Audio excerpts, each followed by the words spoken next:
নমস্কার বন্ধুরা, সবাই কেমন আছো? তনিমা অ্যান্ড ঋতিকার চ্যানেলে সবাইকে স্বাগত।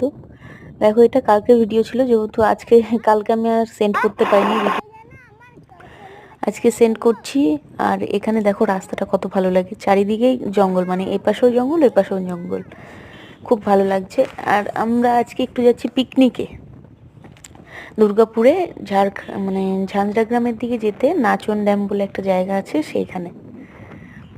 তা ওই ভিডিওটা একটু পোস্ট করেছি, কিন্তু কালকে হড়বড়িতে ভালো হয়নি ভিডিওটা পোস্ট করা। দেখো কতটা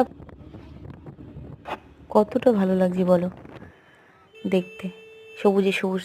আমাদের দেখো, আমরা যেখানে যাবো চলে এসেছি নাচন ড্যাম পার্কে। এখানটায় চলো আস্তে আস্তে একটু করে দেখিয়ে দিই তোমাদের জায়গাটা। দেখো এইখানটা, দেখো এই পাশটা। আজকে অনেক মানুষ 1 জানুয়ারি থেকে শুরু হয়ে যায় এখানে পিকনিক। দেখো আমাদের একটু ভেতর দিকে, তো ওই জন্য গাড়িটা উঠে পড়লাম। এই দেখো, দেখো কতটা ভালো লাগছে। এখন বাস এসছে, দেখো অনেক পিকনিক হচ্ছে এখানে, অনেক জায়গায় করছে সবাই, এদিকে এদিকে সব। যেমন এটা একটা পিকনিকেরই আসলে স্পট বসার। দেখো পার্কটা আরো বেশি সুন্দর দেখতে, গাছগুলো ফুলগুলো, আমার তো খুবই ভালো লেগেছে জায়গাটা। তোমাদের কেমন লাগলো আমাকে একটু লাইক করো, কমেন্ট করো এবং সাবস্ক্রাইব করো। সবাই জানিও। Bye bye, tata.